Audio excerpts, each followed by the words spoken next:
On the news, Nigeria adds Austria and Sweden to countries affected by travel ban.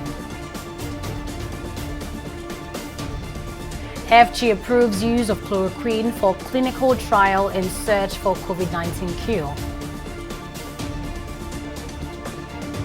And Nigeria records first case of the coronavirus as death toll from the pandemic hits 10,000.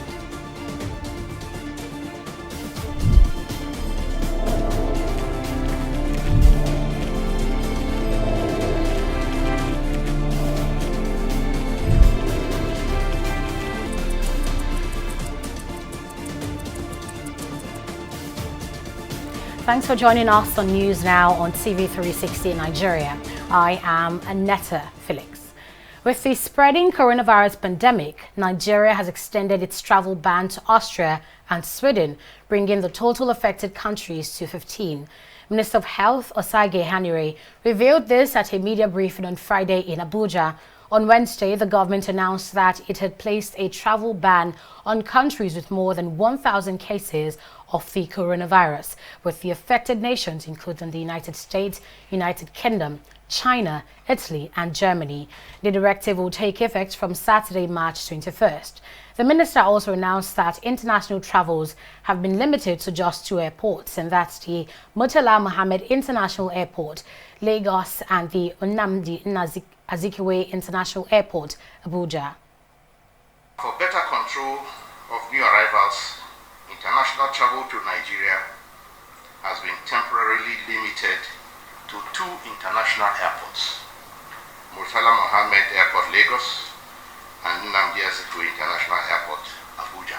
According to our national case definition, we have identified two more high-risk countries, Austria and Sweden, who were added in the past 24 hours to the list. We are also including COVID-19 testing in our routine surveillance for influenza-like illnesses. Hanire also addressed calls for massive testing for the disease, saying Nigeria has limited kits and observes a laid-down process before testing foreigners suspected to be carrying the coronavirus. You see, you must fit certain criteria. First is that you must have been outside the country within the preceding 14 days, or even if it's 16 days, we'll accept. If you haven't been, then you are not eligible. Second is that you may have been in contact with somebody who has been in close contact with somebody who has traveled within the preceding 14 days, and that person either has been tested or has not been tested or has tested and is positive. If you fit those criteria, yes, definitely you'll be invited to test. Otherwise, you have to stay in self-isolation. Meanwhile, the federal government has also ordered the closure of all tertiary institutions across the country. A statement by the Permanent Secretary of the Ministry of Education, Sonny Echono, said the directive also extends to unity schools across the nation. It noted that the order is a measure to check the spread of the coronavirus.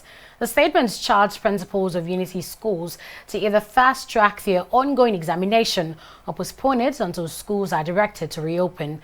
Both tertiary institutions as well as unity schools have until March 26 to comply with the order. There is no suspected or confirmed case of the coronavirus in Bayelsa or Kebbi State. This is according to the government of both states. News making the round on social media suggests that there were some cases of the spreading pandemic in the two states. But at a press conference held on Friday, Permanent Secretary Bayelsa Ministry of Health Inodu Akpo debunked the claims, describing it as fake news.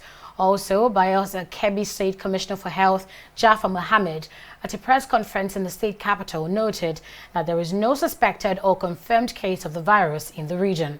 There is, however, reports of suspected cases of the infection in Nasarawa State. A family of 5 reported to have shown symptoms of the ailment have been quarantined while their samples have been taken for testing at the NCDC lab in Abuja.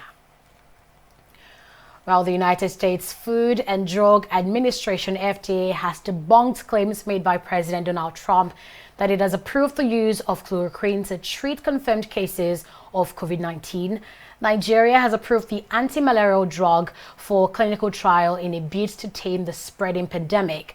The approval was given by the National Agency for Food and Drug Administration and Control, NAFDAC. Director General of the agency, Mojisola Adeyeye, made the announcement on Friday at the NAFDAC headquarters in Lagos. She, however, pointed out that NAFDAC is not approving the chloroquine for the treatment of COVID-19, but strictly for clinical trials to find treatments for the virus. She therefore called on experts and researchers that are interested in doing a clinical trial on chloroquine to approach approved outlets. Still on the coronavirus pandemic, President Muhammadu Buhari has assured Nigerians that his administration is committed to ending the spread of the pandemic in the country. In a statement signed by his senior special assistant on media and publicity, Garba Shehu, President Buhari noted that Nigeria, like every other country around the world, is dealing with the unexpected and unprecedented impact of the COVID-19 pandemic. He also noted that a high-level presidential coordination committee has been set up to combat the spread and impact of the virus. The statement also condemned a call by lawmakers asking the president to address the nation on the efforts made in fighting the pandemic. It described the calls as populist and advocacies which are unnecessary at the time.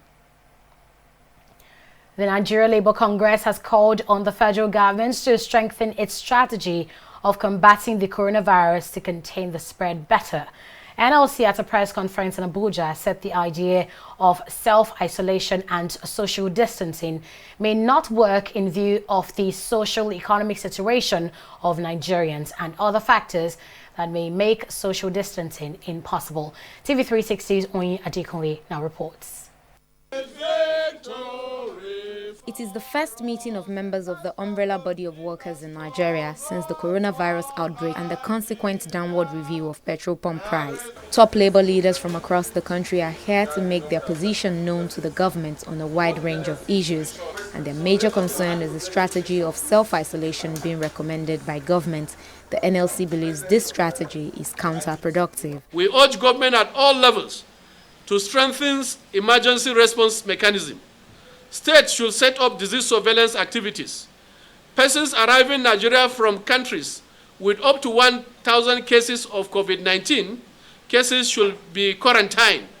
And the issue of self-quarantine should actually be discouraged, because given our situation, it's not likely that people on their own will be quarantined. Timely dissemination of relevant information is critical in this very dicey situation. Importantly, at rural areas and areas that may not be able to have the conventional means of communication. In the wake of the outbreak of COVID-19, jobs are being threatened globally as many countries have been forced into a lockdown.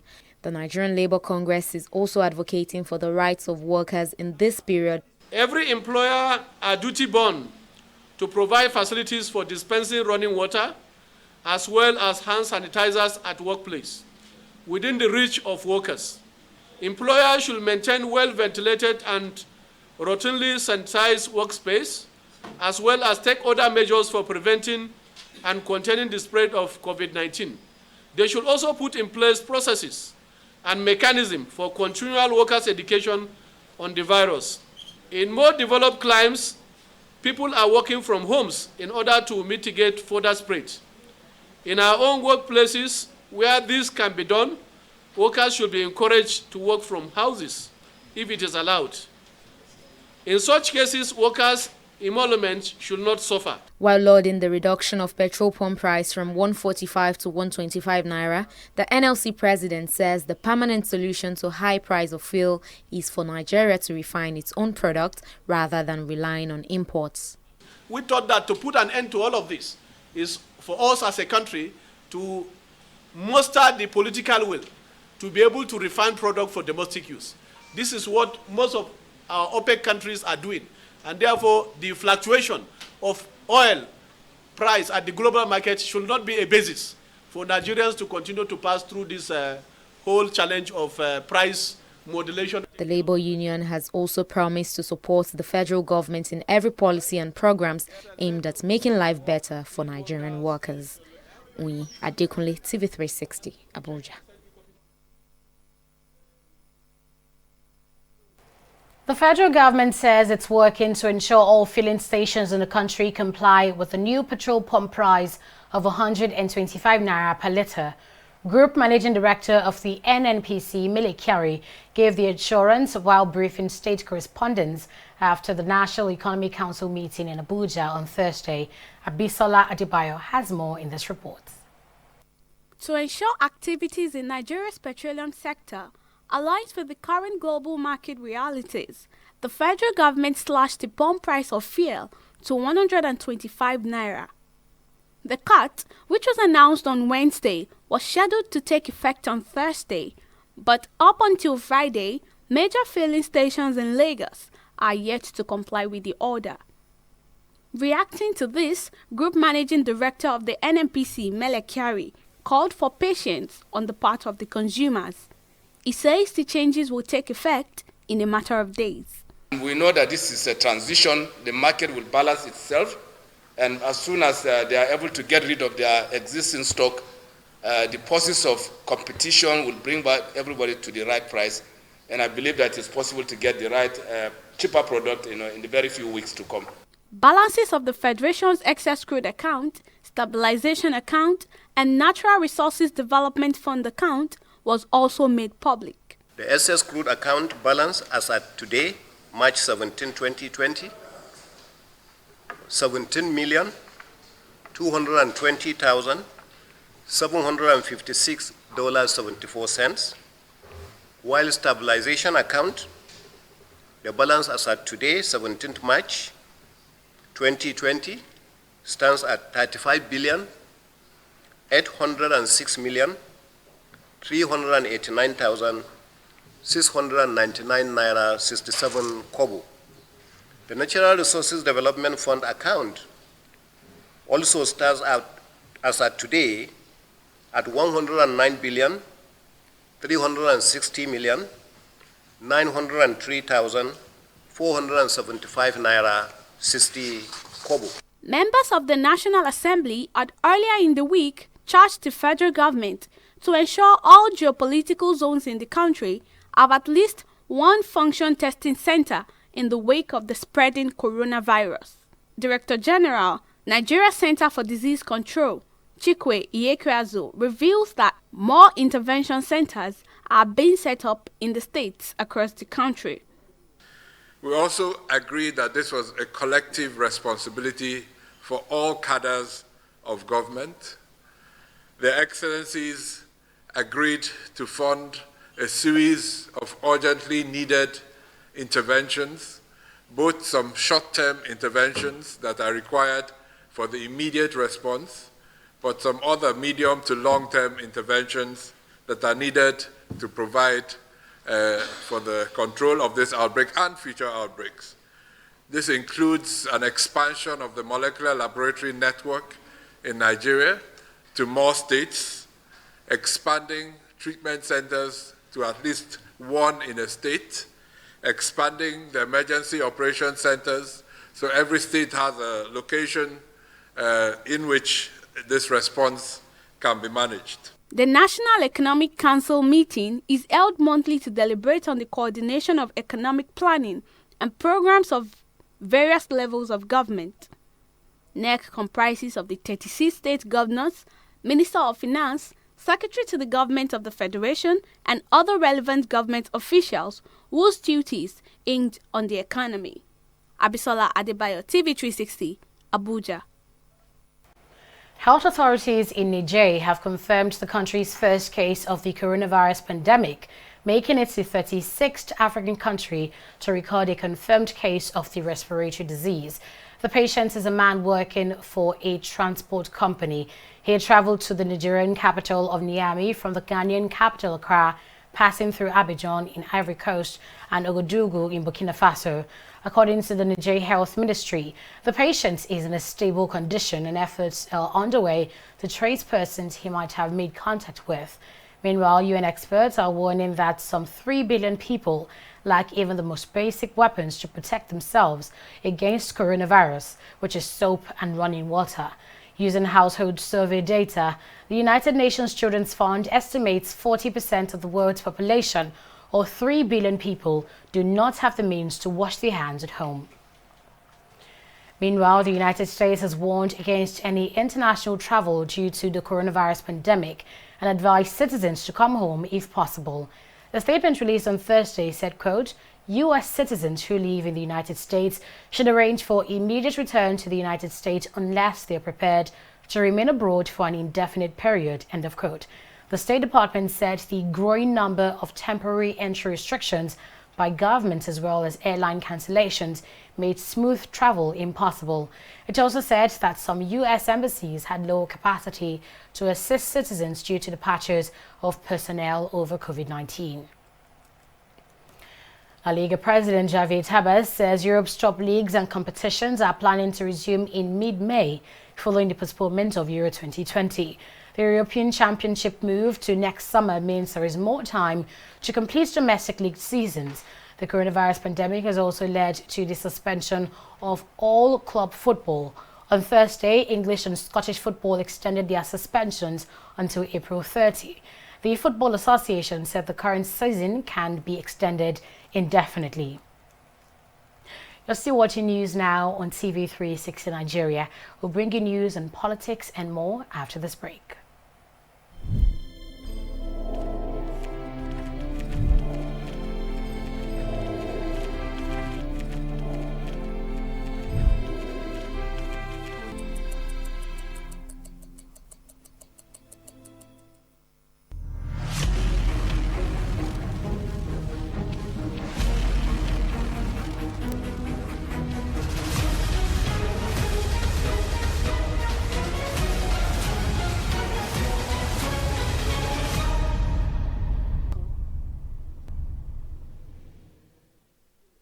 You're welcome back. Taraba State Governor Daros Ishaku has been explaining why he was absent from his state for about 3 months.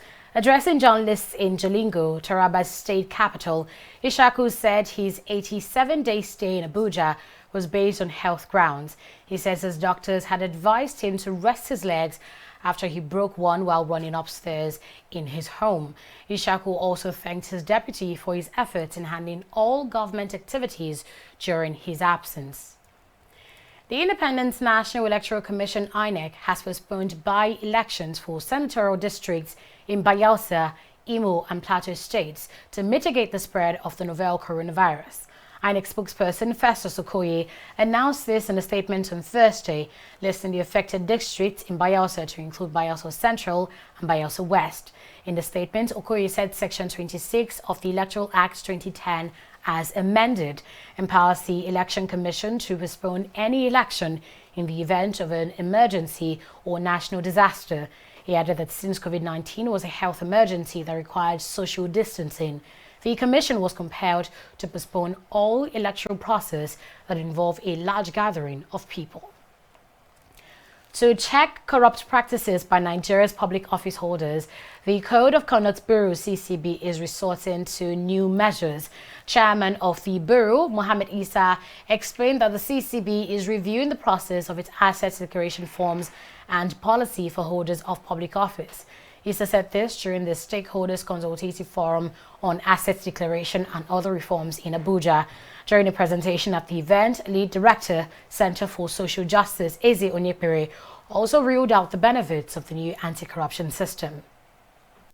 We have made a step forward to ensure that we amend our laws, the CCB and T Act, to review our courts and also ensure properly defined constituted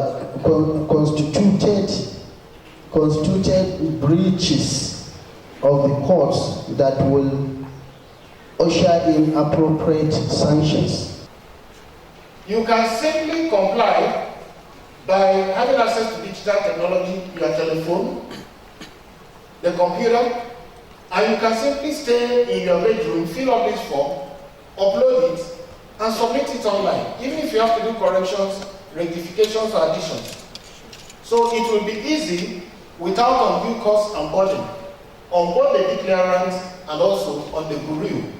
It will save transport costs and logistics costs of approaching the office of the guru to collect and return field forms.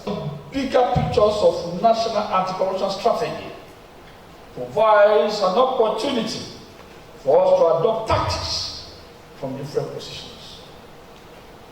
These different tactics will eventually add up to tackling these measures. The function of the CCB is important in the way they expect compliance to basic matters of declarations, consistent with virtues of transparency, accountability, and responsibility. Chairman of the National Hajj Commission of Nigeria, NACON, has led the NACON board to pay a courtesy visit to President Muhammadu Buhari on Friday. NACON Chairman Zikrullah Hassan said the visit was also to show appreciation to President Buhari for appointing them into the board of the commission and to discuss preparations for the 2020 Hajj operations. Hassan said the commission was working to ensure that the cost of performing this year's Hajj was reduced to encourage more Nigerian pilgrims visit the holy site. Hassan also assured that the COVID-19 pandemic would not affect this year's pilgrimage, as they were optimistic people of faith. We visited the Kingdom of Saudi Arabia and we succeeded in reducing the cost of Meccan accommodation between 4% and 19% in 20 states. We had decided that no cost of accommodation will be beyond a particular limit. So those who think that are sufficiently low enough, we agreed to 10%.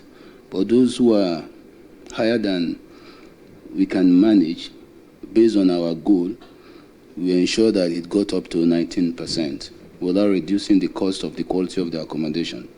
I am pleased to hear about the progress you have made thus far, especially in reducing the Hajj fare by up to 15%. May Allah reward you abundantly.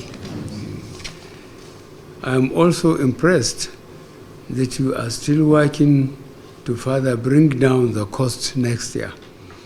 This is commendable, especially now that the recent global events have impacted on economy.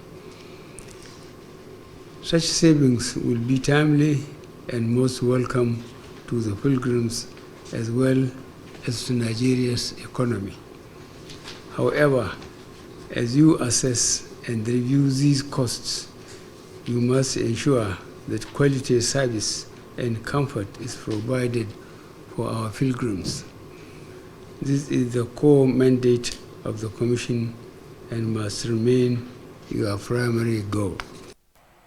National Chairman of the All Progressives Congress APC, Adams Oshamale, has presented former Oyo State Governor Abiola Ajimobi as Deputy National Chairman of the party to President Muhammadu Buhari. This is coming days after the party held its National Working Committee meeting at its National Secretariat in Abuja. At the meeting, Oshamale announced the lifting of the suspension of the party's National Deputy Chairman North, Senator Lawal Shaibu, and the National Vice Chairman Northwest, Inua Abdul Kadir. We have 6 states in the southwest, and this position is zoned to the southwest. The southwest have met, and there was 5 states in support and 1 state, Ekiti, opposing, both at governorship level and at a party structural level. The issue is, the name of the game is, like the Ekiti chairman has said, minority will have their say, and he has enjoyed that right to have his say, but he can't prevent majority from having their way. News Now will be right back after this break. Do stay with us.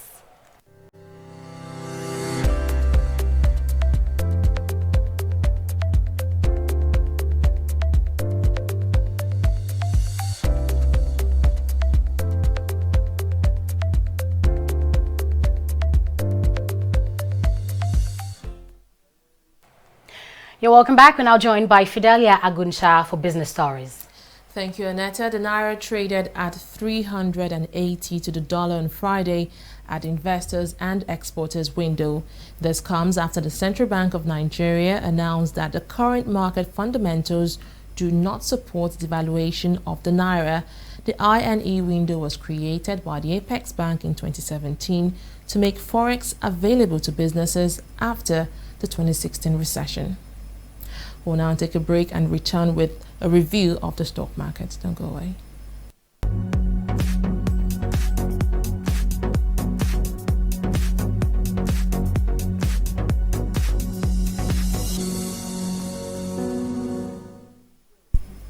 Well, the Nigeria Stock Exchange is rebounding from yesterday's loss, with investors making gains to the tune of 63 billion naira. Now, this is because the value of most shares have fallen drastically, and investors are using this opportunity to pick up major stocks at incredibly affordable prices.